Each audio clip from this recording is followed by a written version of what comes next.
یہ جو سوالات اٹھائے گئے ہیں پیکج میں یہ بڑے زبردست ہیں. اس کے علاوہ بھی کچھ سوالات ہیں. جی. گزارش یہ ہے کہ سپریم کورٹ آف پاکستان نے آئین کی ایک شق کے تحت ایک شخص کو نااہل قرار دیا یا دو کو نااہل قرار دیا یا 3 کو نااہل قرار دیا. جی جی. آئین کی شق وہی ہے، وہ آئین سے نہیں ہٹی. یا تو آپ آئین سے اس شق کو ہٹا دیتے تو آج ایک طرح سے سپریم کورٹ نے پارلیمنٹ کا اختیار جو ہے وہ لے لیا. جی.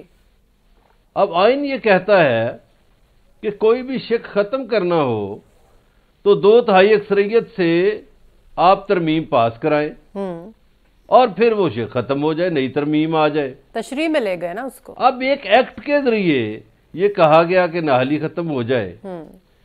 وہ تو آئین کی روح کے تحت کوئی ایکٹ جو ہے وہ ترمیم پہ حاوی ہو ہی نہیں سکتا.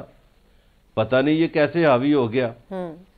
نمبر 2، ایک آدمی کو نااہل قرار دیا گیا، 5 سال ہو گئے یا 6 سال ہو گئے یا 4 سال ہو گئے. جی.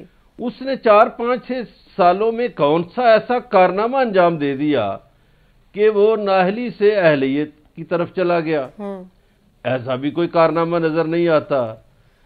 اور پھر تیسرا اہم سوال یہ ہے جو آپ نے بھی ابتدائیے میں اٹھایا کہ جن لوگوں نے نااہل قرار دیا تھا جی جی کیا ان کی بھی کوئی سزا کا تعین ہوا ہے؟ دیکھیے، ایک آدمی غلط فیصلہ کرتا ہے بالکل یا غلط بات کرتا ہے تو اسے اس کی سزا تو ملنی چاہیے. بالکل صحیح. تو سپریم کورٹ کے اس بینچ کے لیے بہتر یہ تھا کہ وہ اپنے سابقین کی جو غلط کاری ہے یا غلط فیصلہ ہے اس کی سزا کا بھی تعین کرتے. بالکل صحیح. لیکن آج سپریم کورٹ کے ججز نے جو بھی فیصلہ دیا ان کے مائنڈ میں بہت سی باتیں آتی ہوں گی. ان کے مائنڈ میں وہ 97 والا سپریم کورٹ کا حملہ بھی آتا ہوگا. بالکل صحیح. کہ کس طرح ہمارے سابقین جو ہیں، ہمارے ساتھی جو ہیں، وہ اپنی جانیں بچا کر بھاگے تھے. جی. اور اس وقت کی حکومت نے حملہ کروایا تھا اور یہ حکومت اسی شخص کی ہے جس کی نااہلی ہم ختم کر رہے ہیں.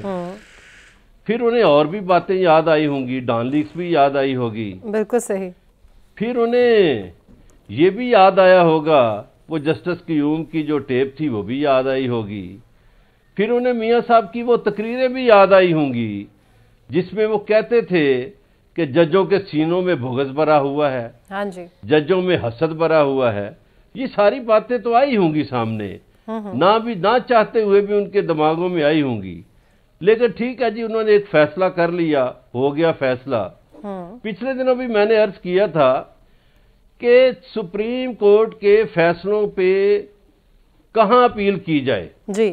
سپریم کورٹ آف پاکستان نے چیف جسٹس کی قیادت میں ایک فیصلہ دیا ہاں جی کہ اردو زبان سرکاری ہوگی. بالکل. اس کے اور وہ فیصلہ اور آج تک سپریم کورٹ کے اپنے فیصلے انگریزی زبان میں برآمد ہو رہے ہیں اور وہ فیصلہ بھی انگریزی زبان میں برآمد ہوا.